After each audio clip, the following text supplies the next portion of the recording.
Good morning. ഞാൻ പ്രാർത്ഥിക്കുമായിരുന്നു.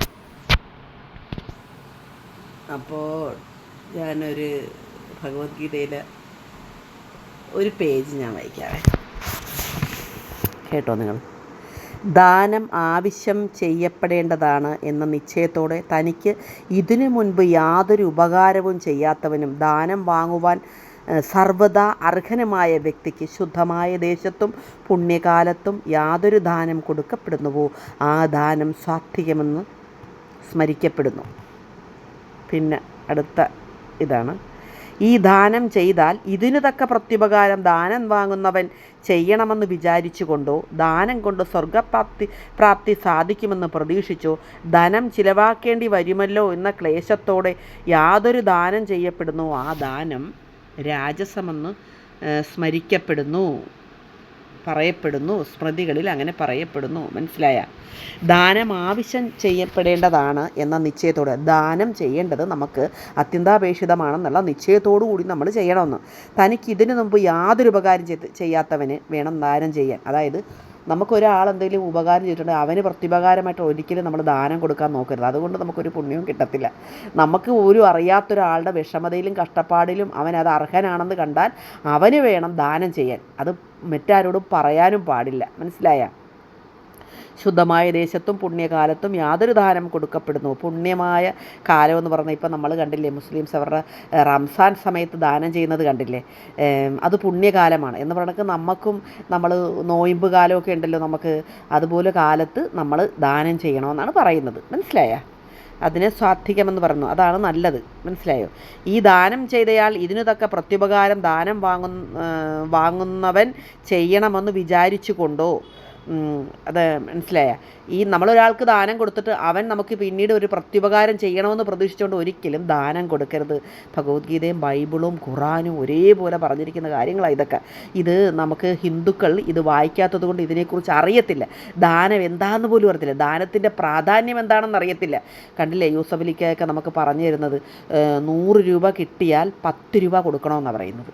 മനസ്സിലായത്? എന്തോ അങ്ങനെയുണ്ട്. ഒരു ഇത്ര ശതമാനമൊന്നുണ്ട്, 2% എത്രയാണ് പറയുന്നുണ്ട്. അപ്പോൾ അത്രയും നമ്മൾ കൊടുക്കണമെന്നാണ്. അപ്പം നമ്മൾ അത് മറന്നു പോകരുത് കേട്ടാ.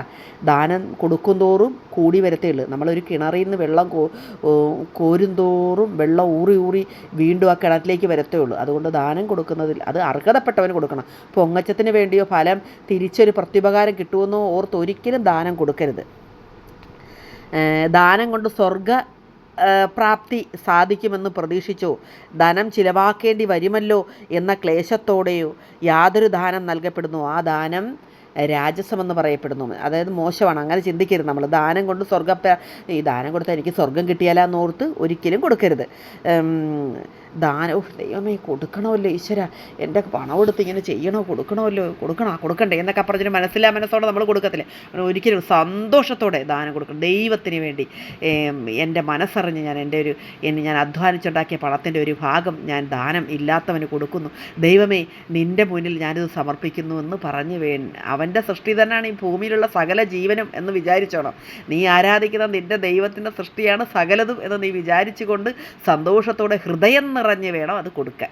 ഹൃദയം നിറഞ്ഞ സന്തോഷത്തോടെ ആനന്ദത്തോടെ നീ ദാനം കൊടുത്താൽ 100 ഇരട്ടി നിനക്ക് ദൈവം ആനന്ദത്തോടെ തരും കേട്ടാ. അത് പറഞ്ഞിട്ട് ഒരുത്തിന് ഞാൻ അവന് കൊടുത്ത തുണിയാണ് അവൻ എടുത്തുകൊണ്ട് നടക്കുന്നത്, ഞാൻ കൊടുത്ത പൈസയ്ക്കാണ് അവൻ്റെ മോൻ പഠിക്കുന്നത്, അല്ലെങ്കിൽ അവൻ്റെ രോഗം ആയിരുന്നു ഞാനാണ് അവന് ചികിത്സിക്കാൻ പണം കൊടുത്തു എന്ന് പറഞ്ഞ് വീമ്പിളക്കരുത്. മനസ്സിലായ? അറിയരുത്. നമ്മളൊരാൾക്ക് ഒരു സഹായം ചെയ്യുന്നത് അറിയരുത്. അവനിൽ നിന്ന് നന്ദി പ്രതീക്ഷിക്കരുതും. നമ്മളവന് ദാനം കൊടുത്തത് പിന്നെ അവനെ നോക്ക് പോലും ചെയ്യില്ല. കാരണം പിന്നെ അവനിൽ നിന്ന് പ്രത്യുപകാരം പ്രതീക്ഷിക്കുകയാണെന്ന് അവനും തോന്നരുത്. മനസ്സിലായ? ആ വിധത്തിൽ വേണം ദാനം കൊടുക്കാൻ. മനസ്സിലായി? കൂടെ നിൽക്കുന്നവന് ഒരു വിഷമം വന്നാൽ അവനെ സഹായിച്ചാൽ മറ്റൊരുത്തരോട് വിളിച്ചു പറയരുത്. ഇങ്ങനെയൊക്കെ ഉണ്ട് കാര്യങ്ങൾ. ഇതൊക്കെ നമുക്ക് പഠിപ്പിച്ച് കിട്ടിയിട്ടില്ല. ഹിന്ദുസിന് പഠിപ്പിച്ച് ഇതൊന്നും കിട്ടിയിട്ടില്ല. ഞാനിങ്ങനെ ഒറ്റയ്ക്കിരുന്ന് മലയാളം വിവർത്തനമുള്ള ഭഗവത്ഗീത ഞാൻ ഗുരുവായൂരിൽ മേടിച്ചോണ്ട് വന്നേ. ഞാനതൊക്കെ അതിൽ നിന്ന് മലയാളമാണ്, സംസ്കൃതമൊന്നും ചെല്ലാൻ എനിക്കറിയില്ല. അപ്പോൾ ഞാൻ ആ മലയാള വിവർത്തന ഭാഗം മാത്രമാണ് നമുക്ക് മനസ്സിലാക്കിയാൽ മതിയല്ലോ. അതിൽ നിന്ന് കിട്ടുന്ന ജ്ഞാനവും അറിവും വെച്ച് നമുക്കിപ്പോൾ ഒരു ഗുരുവിനെ തേടി പോകാനൊന്നും ഇല്ലല്ലോ. പിന്നെ ഇന്നാളും ഒരു ടീച്ചർ വന്ന് എനിക്ക് പഠിപ്പിച്ചു തന്നില്ലേ, അവരിൽ നിന്നും കുറച്ച് അറിവ് എനിക്ക് കിട്ടിയിട്ടുണ്ട്. എങ്ങനെയാണ് ഇത് കൈകാര്യം ചെയ്യേണ്ടതെന്ന് എനിക്ക് കിട്ടിയിട്ടുണ്ട്. പിന്നെ ഞാൻ സ്വന്തമായി പഠിച്ചൊന്നും ഗുരുവില്ലെങ്കിൽ നമ്മൾ സ്വന്തമായിട്ട് പഠിക്കും, അത്രയേ ഉള്ളൂ. അതിൽ നിന്ന് കിട്ടിയതാണ് മലയാള വിവർത്തനം വെച്ച് നോക്കിയപ്പോൾ ഞാൻ സത്യം പറഞ്ഞാൽ ബൈബിളിലൊക്കെ എഴുതപ്പെട്ടത് തന്നെയാണ് നമുക്ക് ഭഗവത്ഗീതയിൽ എഴുതിയിരിക്കുന്നത്. ഖുറാനും വെച്ചൊക്കെ നോക്കുമ്പോൾ എല്ലാം കറക്റ്റാണ്. ഒരേപോലെ ദാനത്തെക്കുറിച്ച് പറയുന്നില്ലല്ലോ എന്ന് ഞാൻ ഓർത്തായിരുന്നു. അപ്പോൾ ഈ ദാനത്തെക്കുറിച്ച് എനിക്കുണ്ടായിരുന്നു ഹിന്ദുസിനെന്താ ദാനത്തെക്കുറിച്ച് പറയാത്തത്, അപ്പോൾ അതിനകത്തുണ്ട്. എനിക്ക് ഒരുപാട് സന്തോഷം വന്ന് കേട്ടോ. അപ്പം അത് കണ്ടപ്പോൾ എനിക്ക് ദാനത്തെക്കുറിച്ച് ഹിന്ദുസിന് അറിയില്ല കൂടുതൽ. ഇതൊന്നും ആധ്യാത്മികമായിട്ട് നമ്മൾ ഹൃദ്യസ്ഥമായി ഇതിലേക്കൊന്ന് ആഴ്ന്ന് ഇറങ്ങിയെങ്കിൽ മാത്രമേ ഇതൊക്കെ കണ്ടുപിടിക്കാൻ പറ്റത്തുള്ളൂ. കണ്ടുപിടിച്ച് നമ്മൾ നമ്മുടെ ജീവിതത്തിൽ അതെല്ലാം പ്രാവർത്തികമാക്കണം. ഒരുപാട് പേര് പ്രാർത്ഥിക്കുന്നുണ്ടെന്നൊക്കെ പറയുന്നുണ്ട്. പ്രാർത്ഥിച്ച് അവർക്ക് പോസിറ്റീവ് എനർജി കിട്ടുന്നതുകൊണ്ട് മുന്നോട്ട് ജീവിതത്തിൽ പോകാൻ പറ്റുന്ന ഒരുപാട് സന്തോഷം. എനിക്ക് വേണ്ടി അവർ പ്രാർത്ഥിക്കുവാണ്. അത് കേൾക്കുമ്പോൾ എൻ്റെ ഹൃദയത്തിൽ ഭയങ്കര സന്തോഷം, ഭയങ്കര ആനന്ദം അനുഭവിക്കുന്നുണ്ട് ഞാൻ. എല്ലാവർക്കും സമ്പൽ സമൃദ്ധി ഉണ്ടാകട്ടെ, മനസ്സമാധാനം ഉണ്ടാകട്ടെ, നല്ല കുടുംബജീവിതങ്ങൾ ഉണ്ടാകട്ടെ, നല്ല മക്കളുണ്ടാകട്ടെ, മക്കൾക്ക് സൽസ്വഭാവം നൽകട്ടെ, മനസ്സമാധാനവും സന്തോഷവും നമ്മുടെ എല്ലാ വീടുകളിൽ കളിയാടട്ടെ, അല്ലേ? എല്ലാവരും പോസിറ്റീവായിട്ടിരിക്കുക. ഒരു കാര്യത്തിലും നിരാശപ്പെടരുത്.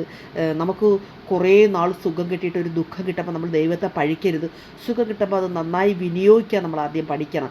എങ്കിൽ മാത്രമേ ദുഃഖകാലത്ത് നമുക്ക് പിടിച്ചിരിക്കാൻ പറ്റത്തുള്ളൂ. സുഖവും ദുഃഖവും സമ്മിശ്രമായുള്ളതാണ് ഈ ലോകം, അങ്ങനെയാണ് ക്രമീകരിച്ച് വെച്ചിരിക്കുന്നത്. നമ്മുടെ ജീവിതത്തിലൊക്കെ ദുഃഖം വരുമ്പോൾ നമ്മൾ പതറിപ്പോകരുത്. ദുഃഖം വരുമ്പോൾ നമ്മൾ അതിനെ അതിജീവിക്കാനുള്ള മാർഗം പ്രാർത്ഥനയാണ് ആദ്യം വേണ്ടത്. ഈശ്വര പ്രാർത്ഥന നിരന്തരം ഉള്ളവന് ദുഃഖത്തെ അതിജീവിക്കാൻ പറ്റും.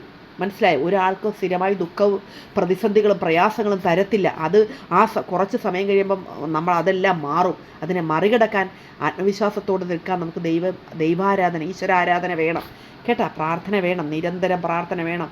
ഞാൻ വീണ്ടും പറയുകയാണ്, നിരന്തര പ്രാർത്ഥന കൊണ്ട് നമുക്ക് സാധിക്കാൻ പറ്റാത്ത ഒന്നുമില്ല. പ്രാർത്ഥനയുടെ ഒപ്പം നമ്മുടെ സ്വഭാവത്തിലെ മലിനങ്ങളെല്ലാം നമ്മൾ കളഞ്ഞ് നമ്മൾ ശുദ്ധീകരിക്കപ്പെടുകൂടി ചെയ്യണം കേട്ടോ.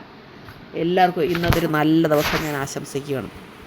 ഞാനിനി എല്ലാവരും എന്നോട് പറയുന്നുണ്ട്, ഞാൻ ബൈബിളിലെ സ്റ്റാറ്റസിലൊക്കെ ഇടുന്ന ബൈബിളിൽ ഞാൻ എളുപ്പമെന്ന് കാണുന്ന എടുത്തിടുന്നതാണ്.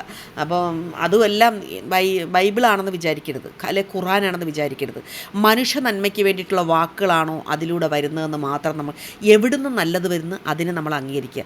അത് ക്രിസ്ത്യാനികളുടെ ബൈബിളാണെന്ന് വിചാരിക്കില്ല, അല്ലെങ്കിൽ അത് ഹിന്ദുവിൻ്റെ ഭഗവത്ഗീതയാണെന്ന് വിചാരിക്കരുത്, അല്ലെങ്കിൽ അത് മുസ്ലിമിൻ്റെ ഖുറാനിൽ നിന്നുള്ളതാണെന്ന് വിചാരിക്കരുത്. നമ്മുടെ നന്മയ്ക്കുള്ളതാണോ അതൊന്ന് മാത്രം നോക്കുക കേട്ടോ.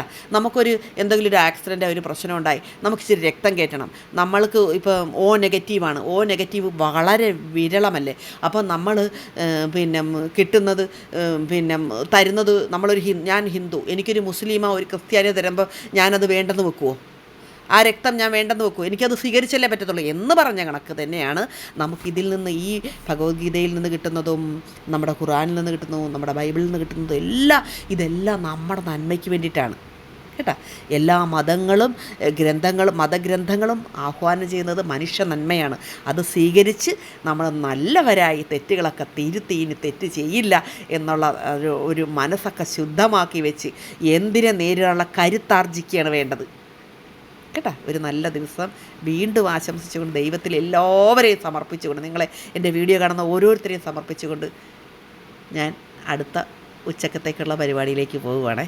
സർവം കൃഷ്ണാർപ്പണം നമസ്തു. ചക്രകളെല്ലാം മഹാലക്ഷ്മികളെല്ലാം ഇത് കേക്ക് കേട്ടോ എല്ലാവരും.